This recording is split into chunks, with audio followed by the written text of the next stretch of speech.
just got out the welfare office. I don't want to work. I just like to stay home all freaking day, living off the government. The government has to support me. Almost everyone would love to stay home with all their expenses covered, but in reality, government benefits come with strict eligibility rules and aren't available to everyone. In today's video, we'll look at some of the most surprising benefit-related clips circulating online, including one especially unexpected moment you won't want to miss. I have to go to work. My life is falling apart and I have to get up and fucking go to work. The world is falling apart, but I have to go to work. Right?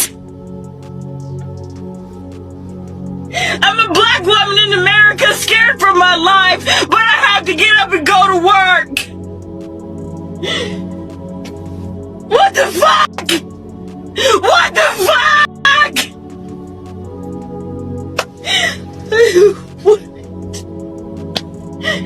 But I gotta go to work. Everything's falling apart. But hey guys, we have to go to work today and pretend like none of this shit is happening. But hey, make the best of it, right? We're gonna make it a good day, right?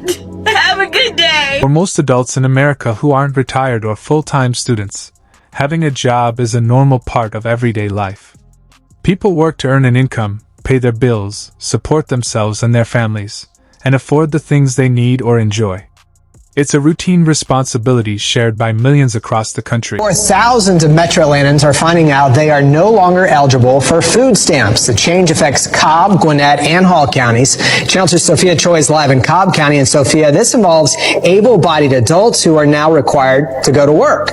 Able-bodied adults who have no dependents. Now, this is where people can come to enroll in the food stamps program with the Department of Family and Children's Services in Cobb County. And about 3,000 Cobb County residents who get those benefits are now under new requirements.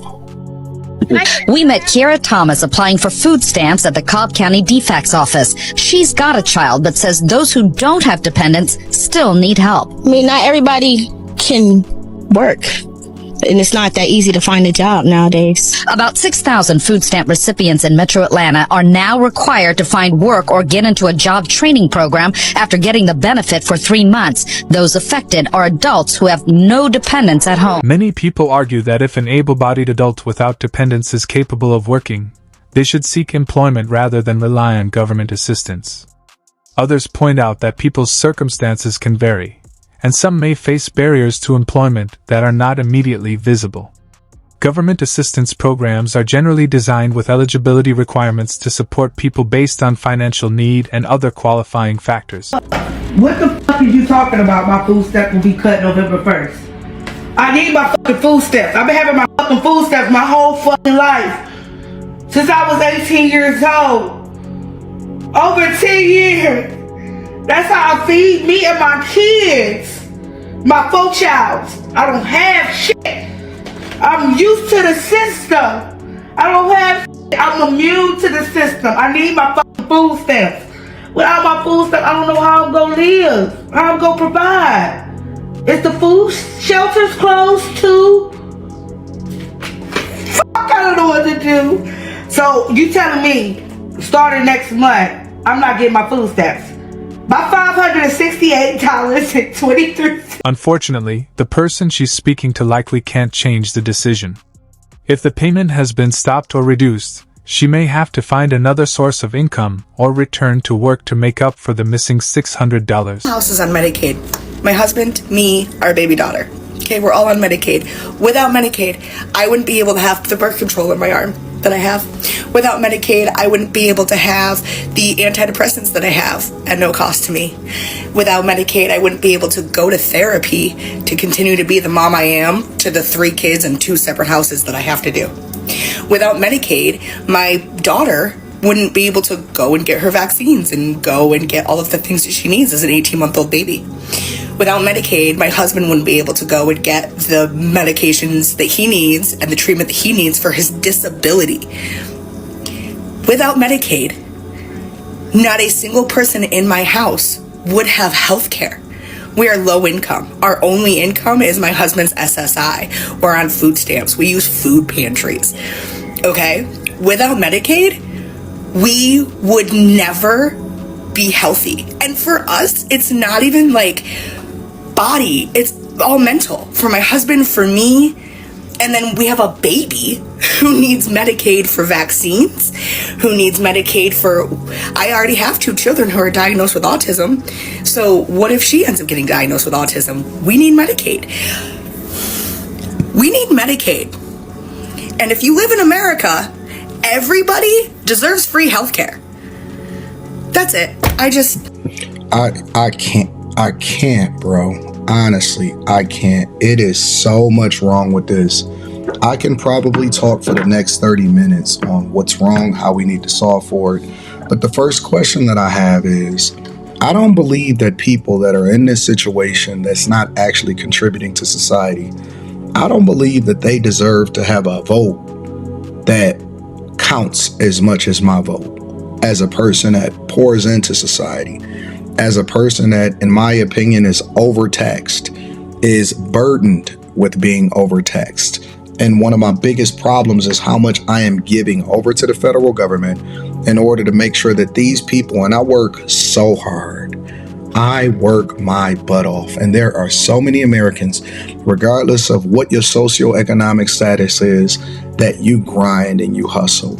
And you have a person that is feeling entitled and believes that her children or her child that she chose to have deserves to be taken care of by us, the taxpayers, and the federal government, and that's our shoulder to bear. Won't cut the calories, won't get themselves together, won't go to work. And what makes them think that they should have had children when only income that they have was his Social Security in the first? From his perspective, he's expressing a common view that taxpayers help fund programs like Medicaid and Medicare through federal and state taxes. Those programs are indeed financed by taxpayers, along with payroll taxes and other government revenues. However, they are funded collectively by millions of taxpayers and employers, not by any single individual.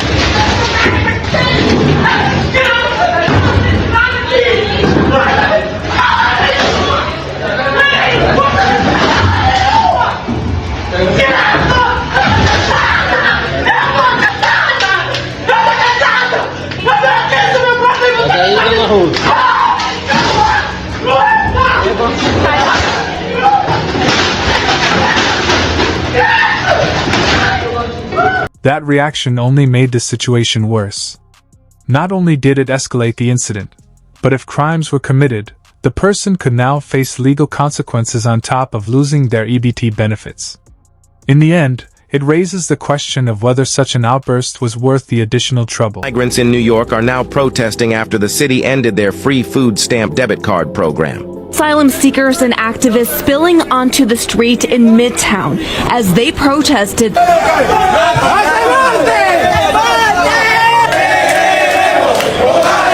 The city will end its controversial debit card program for migrants.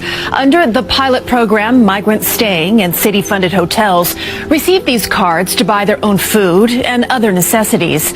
Illegal migrants in New York are now protesting after the city decided to end their free food stamp debit card program. The program gave migrant families $350 a week for food and supplies. This situation in New York has garnered controversy from commenters online. Commenters claim that the $350 a week that was given to migrant families should have gone to homeless veterans, and that federal funding should be ended for all cities housing migrants. But what do you think about the situation? Do you agree with the commenters about migrants? Comment your opinion down below. While some people may view $350 a week as meaningful support, others may argue it isn't enough to cover basic living expenses, depending on their circumstances.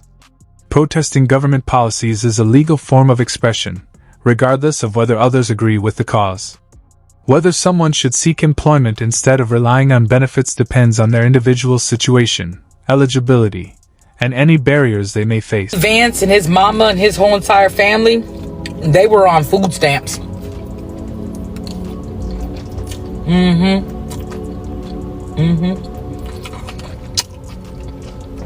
JD Vance and his whole entire family were on food stamps, and that man has gone on to become the vice president of the United States. Because working class families like myself and like you, we pay taxes so JD Vance and his mama and his family, they could eat. They grew up in the service. I'm sorry, they grew up in the system. Sure did. So the audacity of the very people who got those benefits and lived off of them and strived off of them end up taking them away from people. That's some shit. So yeah, JD's mama, you raised a terrible ass up. The discussion highlights an important distinction. Many people genuinely rely on programs like SNAP and EBT because they're facing financial hardship, have disabilities, or are temporarily unable to work. At the same time, cases of fraud or abuse can attract significant attention and shape public perception, even though they involve a relatively small portion of recipients. Those incidents can undermine confidence in programs that provide essential support to millions of people who qualify and use them as intended. The killers, they trying to starve us to death. I just got some bad news, y'all. The U.S. just voted against food as a human right in 2025. Not 1825, not 1925, in 2025, okay? They out here preaching freedom and democracy while telling the world that basic survival is optional. What the fuck is really going on? Nah, that's not right. And you can't call yourself the land of the free if you out here denying people food. Where they do that at? Like, y'all have money for bombs and billionaires and fucking bailouts, but not for basic dignity? I'm not understanding. This system is... The issue isn't that food is considered optional. Rather, government assistance programs are generally designed to encourage people who are able to work to earn their own income while providing support to those facing financial hardship or who are unable to work. Many of these programs include work requirements or employment-related rules for certain recipients, while exempting others based on their circumstances. Oh, the welfare fraud department of my county just left my house. Are you guys happy? Are you guys happy? I get a knock at my door, I open the door, and of course there's 3 people in, you know, nice work clothes, whatever. I thought it was CPS. Okay, big surprise there. No. It's the welfare fraud department. I didn't even know there was a welfare fraud department. Okay, so with everything that I have going on with my food stamps and everything, they are going to be tracking every single paper trail that I have had attached to my name for the last 10 years. They are going to be digging up everything. I am possibly facing criminal charges for this. This is not just something where they take your food stamps, you know, for a couple weeks or no. This is actually criminal. So I hope you guys are happy. From the narrator's perspective, the woman appears to be trying to maximize her access to government benefits rather than becoming financially independent. However, based on a short clip alone, it's not possible to know her full circumstances. Government assistance programs are intended for people who meet specific eligibility requirements, and while some may misuse the system, many recipients have legitimate financial needs. Ultimately, eligibility is determined by program rules rather than assumptions about an individual's situation. So furious right now. So for the state of Texas, in order to qualify for food stamps, it says you have to gross less than $3,644 a month. I gross less than that, but I gross barely less than that. We average about a $3,550 to a $3,600 gross, okay?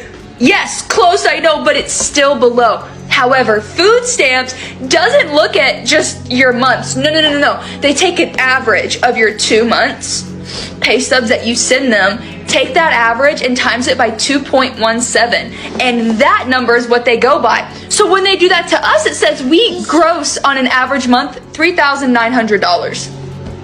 I have proof of that, but because 2 months out of the year my husband gets an extra check, we don't qualify because he's paid bi-weekly, even though I qualify 10 out of 12 months of the year.